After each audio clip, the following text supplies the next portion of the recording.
Parliamentary అధికారాలు అవినీతికి రక్షణ కల్పించవని సుప్రీంకోర్టు స్పష్టం చేసింది. ఓటుకు నోటు, ప్రశ్నకు నోటు కేసుల్లో చట్టసభ్యులకు ఎలాంటి మినహాయింపు ఉండదని, విచారణను ఎదుర్కోవాల్సిందేనని తేల్చి చెప్పింది. సుప్రీంకోర్టు తీర్పును స్వాగతించారు ప్రధాని మోదీ. ఎంపీ ఎమ్మెల్యేల లంచం కేసుల్లో కీలక తీర్పు వెలువరించింది సుప్రీంకోర్టు రాజ్యాంగ ధర్మాసనం. చట్టసభల్లో ప్రశ్నలు అడిగేందుకు, ప్రసంగించేందుకు, ఓట్లు వేసేందుకు లంచం తీసుకుంటే విచారణ ఎదుర్కోవాల్సిందేనని స్పష్టం చేసింది.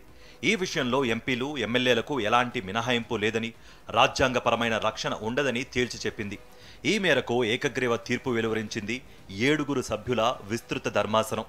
దేశాన్ని కుదిపేసిన 1993 జేఎంఎం ముడుపుల కేసును విచారించిన సుప్రీంకోర్టు 5 సభ్యుల ధర్మాసనం పార్లమెంట్లో వేసే ఓట్లు, చేసే ప్రకటనలపై ఎంపీలకు రాజ్యాంగపరమైన రక్షణ ఉంటుందని 1998లో తీర్పునిచ్చింది.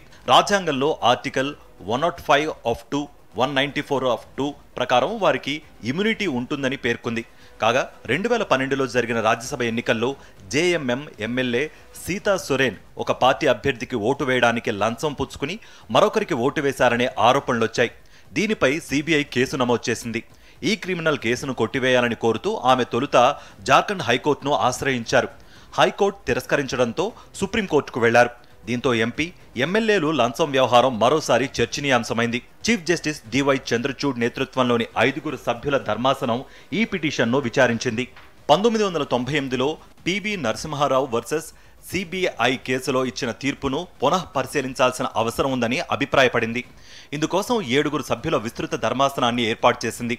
ఈ కేసును విచారించిన విస్తృత ధర్మాసనం గత ఏడాది అక్టోబర్లో తీర్పును రిజర్వ్ చేసింది.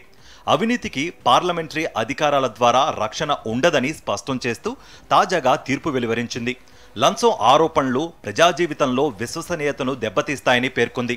చట్టసభ్యుల అవినీతిపై సుప్రీంకోర్టు ఇచ్చిన తీర్పును స్వాగతించారు ప్రధానమంత్రి నరేంద్ర మోదీ. ఇది భవిష్యత్తులో స్వచ్ఛమైన రాజకీయాలకు కారణమవుతుందని, వ్యవస్థపై ప్రజల్లో నమ్మకాన్ని పెంచుతుందని అభిప్రాయపడ్డారు. ఈ మేరకు ఎక్స్లో పోస్ట్ పెట్టారు ప్రధాని.